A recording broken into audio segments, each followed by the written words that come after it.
So Okay. it varies. Okay. How do you go about acquiring or the acquisition process? I mean, do things come in Mhm. already processed? Yes, we use Yankee. Yankee's our primary vendor, and the selectors order those directly. That's all. The selectors actually do the ordering, and then the books come processed with barcodes, Mylar covers, property stamp. They don't have the call number labels because we do our own call numbers, and that process, we've just started doing the automated processing this year, and selectors just started ordering last year. So it's still relatively new, but it has really sped up the processing time. Okay. The big problem we're having now is getting invoices paid on time, because it just takes a long time to get all that paperwork done and review everything and make sure it's right and compare it to, we use the Voyager system, and that acquisition system is not very good, so it takes a long time to compare those purchase orders in Voyager to the Yankee invoices. But that's how we get the great majority of our books. Not everything, of course, but most of Now, it. you mentioned that you do your own spine labels. Mhm. What system do you use to organize things in? We use Dewey. Oh, wow. Which is controversial. And especially for an academic library. Right. It's very unusual. When I came to Gallaudet 19 years ago, they used Dewey. I've been at Gallaudet for 19 very long years. And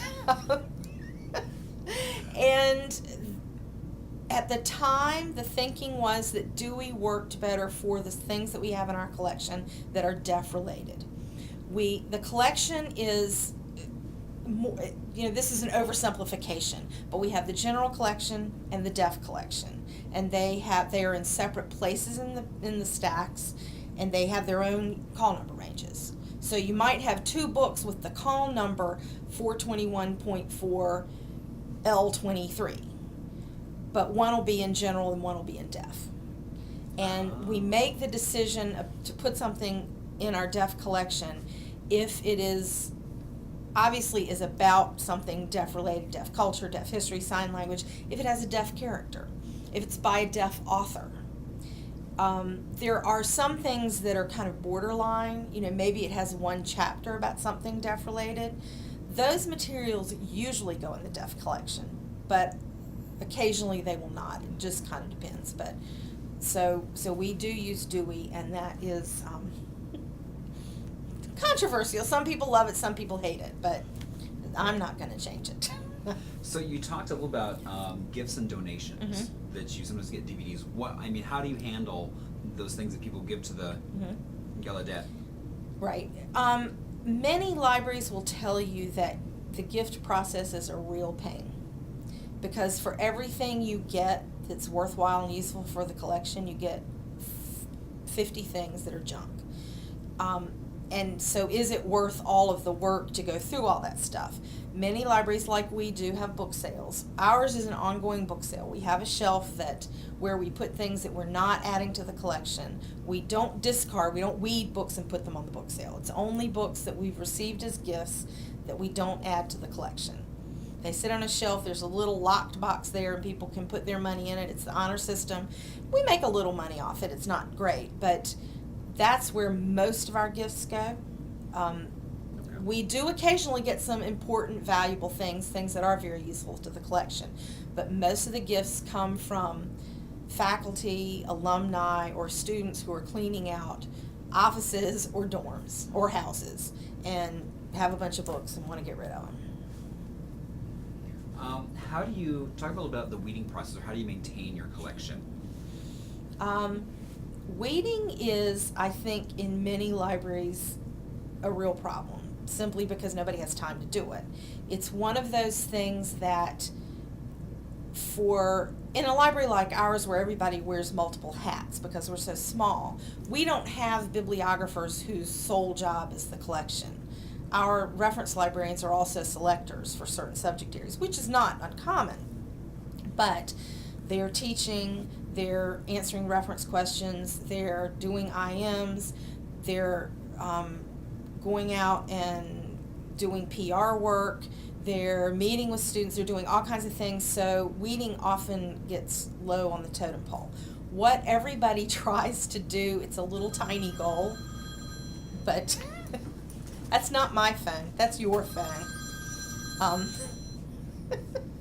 What we all try to do is weed at least one truck of books every summer. And we go through, we look at duplicates, we look at age, depending on the subject area. For example, we only have an undergraduate course in biology. So we don't need a lot of materials that for historical reasons in biology. So older materials will get weeded out. We look at circulation numbers to see how often something is circulated. If it hasn't circulated, we'll get rid of it. One of the things we do, though, is often look to see, do other libraries in our consortium have it? If they do not, we might choose to keep something that isn't really ideal for our collection because we believe it has some value for the consortium to have it. So that is a factor sometimes in our collection decisions. Okay. Talk a little about the preservation. How do you preserve materials? Not very well at our institution, and that's just a reality. We do send things to a bindery if they're really falling apart. We also have an archives in the building, and our archives is officially responsible for preservation. So if there's damage, if there's something really bad, and it's an item that's of great value to us, particularly if it's a deaf item, then we'll send it out for treatment. We will we'll do whatever it takes to preserve it, but preservation is not a high priority for us because we are largely an undergraduate collection, and for the most part, things can be fairly easily replaced. Meaning, not necessarily that you can replace this exact title, but if that actual physical book is damaged in some way and it can't be preserved, we can usually find something else that will meet students' needs because of the largely undergraduate nature of our collections. Okay. What about intellectual freedom? Tell me what you want to know. I guess, how do you ensure that there is intellectual freedom in terms of the collection Right. and getting balanced on both sides of an issue? One of the things we do is the selectors will talk to each other about certain areas of the collection where they're not sure it's balanced. I know that one of the things we get, and I think this is true in many academic libraries, we will have religious organizations send us materials, freebies, because they want materials about their beliefs in our collection. And our selector in that area will look at the collection and he'll talk to other librarians to say, what do you think about this particular area? Because he wants to get a second opinion. He's not concerned exactly that he will have biases, but he wants to be sure that whatever biases he has aren't reflected in the collection. We're pretty good in general about privacy issues, about any issues relating to, for example, during elections, I don't let anybody wear political buttons. Okay. So we're pretty good about reminding ourselves that we need to be unbiased.